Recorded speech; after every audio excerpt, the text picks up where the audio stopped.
What is going on, trainers? DrumVillain here, bringing you some more Pokemon Go PvP content, and today we're talking about a Master League Premier team. So, the Master League Premier Classic has left, as far as we're aware, permanently, Niantic has said, from Go Battle League, which was where you could use level 40 Pokemon that weren't Legendary or Mythical, and now they have to be level 50 to use. I mean, they don't have to be, but that's the upper limit, and if you're not using level 50 Pokemon, you're going to really struggle just from being outstatted, even if you're in a positive matchup. Now, I've long enjoyed the Master Premier. I think it's quite a fun meta. It is quite samey and has been the same for quite a while. It's Metagross, things like Togekiss, Snorlax, Haxorus if you've got it, Excadril, Gyarados, all kind of the same 6 or 7 Pokemon you'll see looping round. But I just find the gameplay quite fun in the Master League, personally. And I wanted to try using a Pokemon that's a little bit different than what you would normally see in the Master Premier meta. It's not crazy spicy, it's still very strong, it's just a little bit overlooked and a little underutilized. It does have some very hard counters that we're going to have to deal with on the rest of the team, but this Pokemon is going to be Hydreigon, which is running the Community Day move of Brutal Swing. I did get a Shundo on the day, which is one of the reasons why I wanted to max this thing out all the way to level 50 and give it a go in the Premier Master League and just see how it performs, because theoretically on paper, as long as you keep it away from fairy types, it's pretty strong. I also wanted to use Mamoswine because I do have a level 50 maxed out Mamoswine for raiding, and I figured, well, it's meant to be a very strong save swap in this meta, having access to high horsepower and avalanche as well as powder snow for that fast energy generation, and pretty good coverage because it covers the dragons, covers the flyers, it can hit the ground types quite well, any steel types have to worry about the high horsepower. So overall, very strong versatile Pokemon. And then to round out the line, we're bringing Shadow Metagross, and this is simply because the only level 50 Metagross I've built is a Shadow. I have a 98% Shadow, so of course I built it, Elite TM'd it to give it Meteor Mash. I do have Hundo Metagrosses that at some point I'm going to max out to level 50, I guess. But we're using a Shadow for now. You don't need a Shadow for this team if you're going to use it. Either's fine. If anything, and regular Metagross might be a little bit better because it's got a little bit more bulk and you don't have to shield in certain situations where a Shadow Metagross feels a lot more pressure on the shields.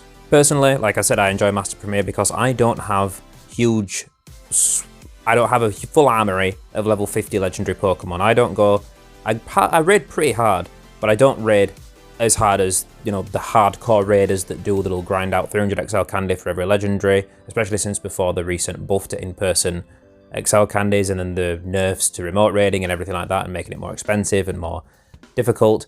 I don't have a level 50 Dialga, level 50 Mewtwo, level 50 Groudon and Kyogre. And a lot of you guys want as well, and this is a nice way to feel like you're going all out with some Pokemon without having to, you know, spend a fortune. It's a lot of effort to build these Pokemon, don't get me wrong, you've got to catch a lot of them. The XL Candy grind can be no joke for some Pokemon, but it is a lot of fun at the same time when you do max out that Metagross, when you do max out a Dragonite to actually throw into combat and just, you know, feel like the stuff you've worked hard to actually build and max out for raids has some use as well in battling. Now, if you're looking at this team and you're looking at Hydreigon on the lead, Dark type and Dragon, you're looking at Mamoswine in the back as the save swap, Ice type and Ground, and then you see Metagross in the back, Steel and Psychic. You're going to think, well, what the hell do you do against Machamp, Conkeldurr, you know, fighters in general? Because against a Fairy, it's obvious. You swap to Mamoswine and then try and line Metagross up with it towards the end of the match if you can, or at least get shield advantage, because Metagross is very good at sweeping, even in bad matchups if it's got a shield advantage, apart from probably, I guess, against Excadril, which is surprisingly common in this cup I'm finding. So maybe Metagross can be replaced with your own Excadril, excuse me, so you can more effectively capitalize on a shield advantage with those ridiculously hard hitting and versatile Drill Run and Rock Slide charge moves. But yeah, sorry, fighters on the lead, you're going to want to stay in with Hydreigon, and that might sound insane. And I say fighters, I've only seen Machamps. I haven't seen a single level 50 Conkeldurr in this cup, and I'd be curious to max one out and try it. I do have a Hundo, and I don't think I'm that far away on the XL Candy. I did a lot of Timber Raids and hatched quite a lot at one point to try and get a shiny. But against Machamp and against Conkeldurr, I say you stay with Hydreigon. The Dragon Breaths are going to add up. You got quite a big stat advantage over Machamp, like a level 50 Machamp's about 3,450, something like that. Hydreigon's like 4,100, so you're doing a lot of damage. You can take one Cross Chop, and even though you're going to throw a Brutal Swing, it would put you ahead on damage, so there's a good chance you'll get a shield out of them as well. In that matchup, you get them low enough, farm them down with Metagross or Mamoswine, depending on how confident you're feeling. On the farm down, what kind of HP it's left with. And then maybe you got a lot of play in the back because you got Machamp out of the way. and that might free up Metagross and Mamoswine quite a lot. Also, for all intents and purposes, we are running Hydreigon on the lead and the Metagross in the back. You could do it the other way around and put Metagross on the lead and have Hydreigon in the back. Honestly, that might be not a bad idea. I've run into a lot of Florges leads, and that fairy typing is absolutely devastating for something like Hydreigon because that Flash Cannon is so far away to get to, and even then it doesn't quite one-shot. With the Dragon Breath combined, a Flash Cannon will take out a Florges, but they're going to get to so many Disarming Voices, Moonblast, it's double super effective, it's going to make an absolute mess of you. So you really want to stay away from those matchups, and most fairies I'm seeing in this cup are turning up on the lead.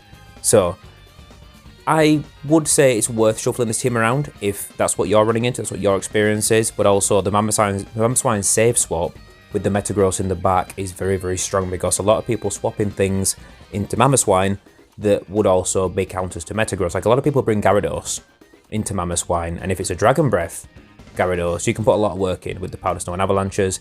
If it's Aqua Tail and Waterfall Gyarados, which will smash your Mamoswine to pieces, you probably can still force them to throw at you because I think you still risk getting to 2 Avalanches. It's very close. I think it's a bit IV dependent and stuff like that and how much actually energy you get in before they counter you with the Gyarados. But getting a Gyarados out of the way when you've got a Metagross lurking in the back, again, can then overwhelm an opponent in the end game because the other Pokemon in the back might not be as well equipped to deal with Metagross and handle Meteor Mashers, especially Shadow Meteor Mashers. They hit like absolute trucks, Shadow Meteor Mashers. But again, like I said, regular Metagross is fine, Excadril will be fine in the same slot. You can either put Hydreigon or Metagross on the lead, but if you have got Metagross on the lead, you can consider a different say swap. I know some people opt for the classic Snorlax in the Master Premier, it is very, very strong, especially if you've got a Shadow one built. But overall, I like this team. I like Hydreigon on the lead. I might give it a go later on in the back and let you guys know how it works. I might take Metagross out, put Excadril in, like I'm recommending here. And if that works out for me, maybe we hit Legend rank, who knows. I'm about 2850 ELO rating, so I'm very, very close. And this team's holding its own at that rating as well. So do not sleep on this team. It's not just a meme for something a bit different using Hydreigon. It's a good Pokemon and it works. Another thing that needs to be said, Mamoswine, it is Community Day this weekend for Swinub.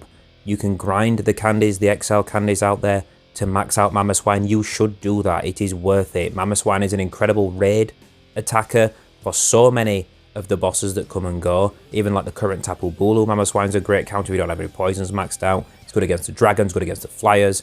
High horsepower makes it powerful against any potential steals down the line. It's a great raid attacker, it's great in PvP in the Master League, and it's the best opportunity to grind out and build one. But don't worry too much about Ancient Power. Ancient Power is not going to be changing, it is going to change, I think, the Avalugg matchup and the Warrain matchup in the Master Premier, which I've seen 1 or 2 Avaluggs and Warrains, not that many, and then oftentimes they're not even lined up with Mamoswine anyway. So I wouldn't worry about it too much because the coverage of Avalanche and High Horsepower is incredible. It's one of the best charge movesets for something like Mamoswine could have. It's a great moveset, great coverage. Steals have to worry about it, Dragons have to worry about it, Grounds have to worry about it. Like, it's a no-brainer. Just stick with the normal moves. Don't worry about Elite Charge TMing it.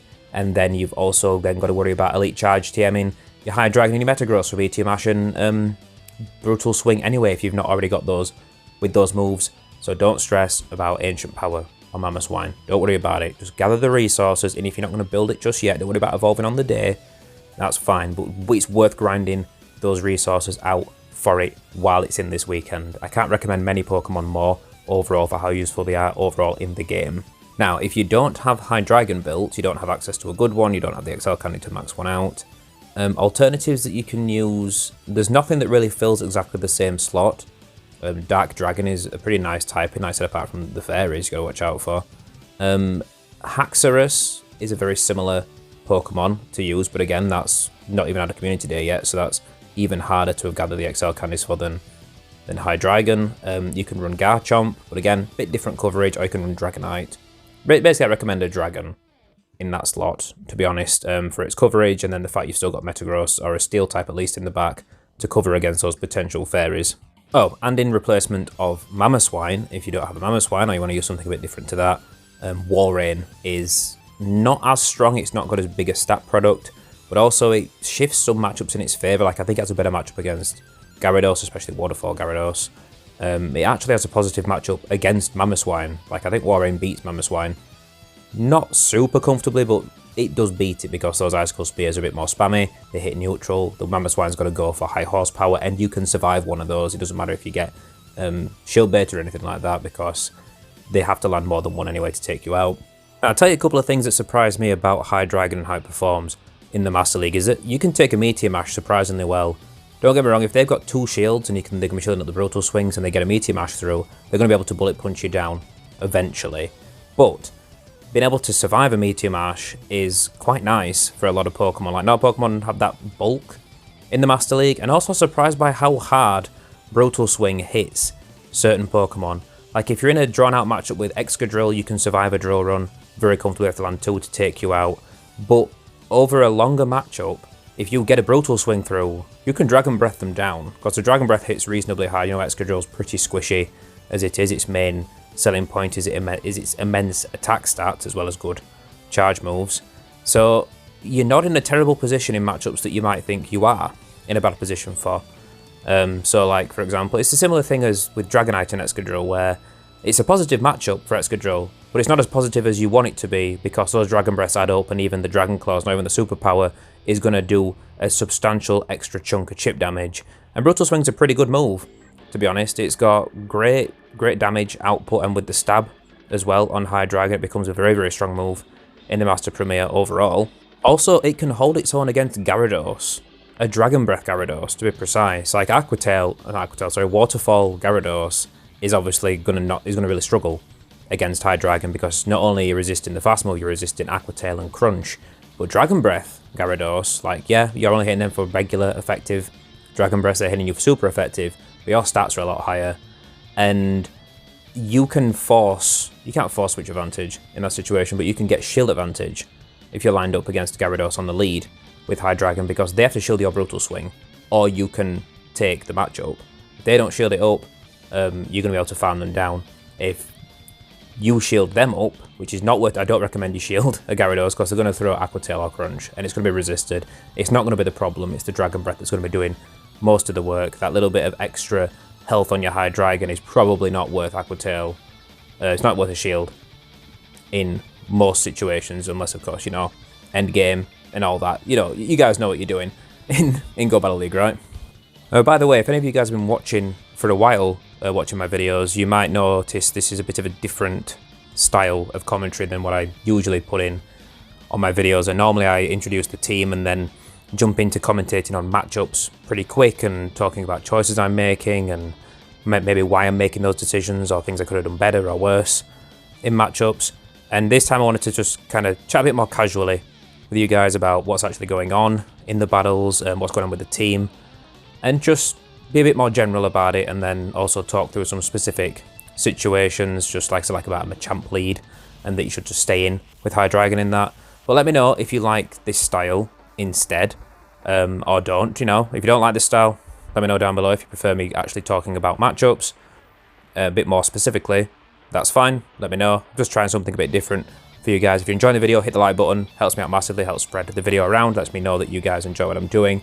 And if you're new here, or even if you're not new here and you've just been watching for a while and not subscribed already, do that. Hit the subscribe button, you know? Why not? Get notified when I put new videos up with new teams. I'm going to try and be stepping up my uploading schedule a little bit. I know I've kind of dropped down to 1 video a week for quite a long while, and I've been wanting to do more than that, and at least trying to get a video up on every cup that comes in rotation. And I've definitely been letting that goal slip to myself a little bit, so hopefully going to be stepping that back up a little bit moving forward. Also, guys, I realised I'd not said, if you have any questions about this team specifically, ask. You know, let me know in the comments. I'll get back to you with what I would recommend to do in them situations. Don't get me wrong, if you ask me what to do against a Togekiss lead with Machamp and then Haxorus or Excadril in the back or something like that, I'm going to say pray for the best, but you're probably going to lose.